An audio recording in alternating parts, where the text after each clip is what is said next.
సీతమ్మకు చేయిస్తే చింతాకు పథకము రామచంద్ర, ఆ పథకమునకు పట్టే 10,000 వరహాలు రామచంద్ర. సీతమ్మకు చేయిస్తే చింతాకు పథకము రామచంద్ర, ఆ పథకమునకు పట్టే 10,000 వరహాలు రామచంద్ర. నమస్కారం, వచ్చారు వాళ్ళు ఫలాలు తీసుకొని రామ్మా. అలాగే నాన్న. నాన్న, హరిదాసుకి ఇవన్నీ ఇవ్వాలా? అసలు హరిదాసు అంటే పండుగకి హరిదాసుకి నాకు తెలుసు, మా మాస్టారు చెప్పారు. అయితే చెప్పురా రాము. సంక్రాంతి హిందువులకు పెద్ద పండుగ, ముఖ్యంగా తెలుగు వారికి మహా ఇష్టమైన పండుగ. పెట్టిన రోజు ఏడాది పాటు సుఖంగా బ్రతకడానికి కావలసిన తిని శ్రీవారికి నివేదన చేస్తే మనమంతా సుఖంగా ఉంటామని మన నమ్మకం. మనం నివేదన చేస్తే మనం సమర్పించే నైవేద్యం ఆ భగవంతునికి హరిదాసు ద్వారా చేరుతుందనే నమ్మకంతో మనమంతా హరిదాసుకి ఈ విధంగా అన్ని వేస్తాం. అలాగా? అంతేకాదు నాన్న, హరి సంకీర్తనతో పావనమైన అతనికి పెట్టే నమస్కారం ఆ హరికే చేరుతుందట.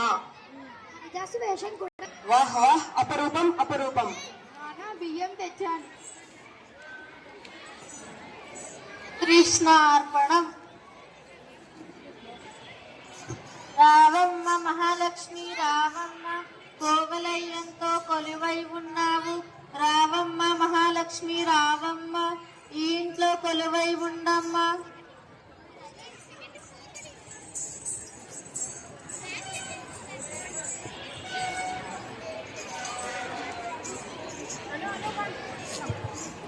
సరే, ఎవరో వాకిలిలో ఉన్న గొబ్బెమ్మలన్నీ వచ్చి పాడు చేశారు. సరేలే అమ్మా, గొబ్బమ్మ గురించి ఇప్పుడు ఎందుకు గోల? అలా అంటావేంటి? తెల్లవారి నుండి కష్టపడి ముగ్గు వేసి గొబ్బెమ్మను పెట్టినావు. పోనీలే అమ్మా, గొబ్బమ్మ సంగతి తర్వాత చూసుకుందాం. ఉండు, వాళ్ళ పని చెప్తాను. ఎంత మాటన్నావు అక్క? గొబ్బెమ్మ అంటే కేవలం పేడ ముద్ద కాదు, లక్ష్మీదేవికి ముద్దు. మన తెలుగు సంస్కృతికి గుర్తు, మన సాంప్రదాయానికి సంకేతం. సంక్రాంతి ముగ్గుపై గొబ్బెమ్మ సాక్షాత్తు మన ఇంటి సిరి. దానిని తొక్కడం తప్పు అని మనమే ఆ పిల్లలకి చెప్పాలి. అలాగా? ఈ గొబ్బెమ్మకి ఇంత కథ ఉందా? పిల్లలను తీసుకొని రా, వాళ్ళ సంగతి చెప్తాం. పోనీలే అమ్మా, వాళ్ళ సంగతి తర్వాత. ముందు పండుగ పనులు చూడమ్మా. నానా, పెద్దలకు బట్టలు పెట్టేశాను. బట్టలు పెట్టడం అంటే ఏమిటక్క? బాగా అడిగావరా. తాతలు, నాయనమ్మలు, ముత్తాతలు ఎవరైనా సరే చనిపోయిన వాళ్ళందరికీ మనం వండిన వంటకాలు నైవేద్యంగా పెట్టి, కొత్త బట్టలతో దండం పెట్టి, గంగిరెద్దు వాళ్ళను పిలిచి గోత్రాలు పేర్లు చదివి పూజ చేస్తారు. అది బట్టలు పెట్టడం అంటే. అలాగా, అర్థమైందక్క. చనిపోయిన వారిని స్మరించడం, వారి ఆశీస్సులతో సుఖంగా ఉండడం. నాన్న, నిన్న భోగి మంటల్లో పాత కుర్చీ వేశామని పెద్దమ్మ తిట్టింది. అవును, తిడతాను. ఎవరో పిల్లలు నా కుర్చీని వేశారు.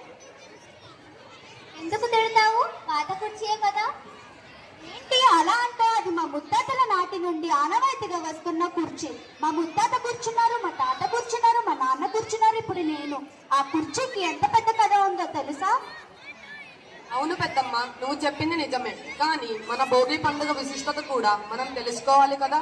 లోకాన్ని ఎన్నో కష్టాలకు గురి చేసిన రాక్షసులు పీడ విరగడైన అన్ని రకాల వస్తువులు వేసి తగలబెట్టి భోగి మంట వేయటం. ఓ ఉత్సాహం, ఓ సందడి. ఏదో పాత వస్తువు తగలపడిపోయిందని తిడుతున్నావే, మరి మన పాత సంప్రదాయాన్ని తగలబెట్టాం. వారిని తిట్టడం లేదు, వాస్తవం తెలుసుకోవాలి, సరేనా? అవునా? ఈ మంట వెనుక ఎంత విషయం ఉందని తెలియదు రాము. అమ్మా, నేను నిన్న వాకిట్లో వేసిన ముగ్గు చూసావా? చూసానమ్మా, చాలా అందంగా ఉంది. మొన్న ముగ్గుల పోటీలో నీకు ఫస్ట్ వచ్చింది కదా. ఇంతకీ ఏ ముగ్గు? అది రథం ముగ్గు. ఆహా, బాగుంది బాగుంది. అవునక్క, ముగ్గు అంటే ఇంటికి నిగ్గు. ముగ్గు వేస్తే బ్యాక్టీరియా తలవగ్గు. ముగ్గు అంటే మహాలక్ష్మి మన ఇంట్లో పెడుతుంది తిష్ట, మనకి పెడుతుంది ప్రతిష్ట. ఏదేమైనా సంక్రాంతి అంటే ఓ కొత్త. సూర్యుడు మకర రాశిలోకి అడుగు పెట్టడం. అందరూ రండి, పండుగ చేసుకుందాం. సంక్రాంతి అంటే కొత్త కాంతి. సంక్రాంతి అంటే కొత్త కాంతి. సంక్రాంతి అంటే కొత్త కాంతి.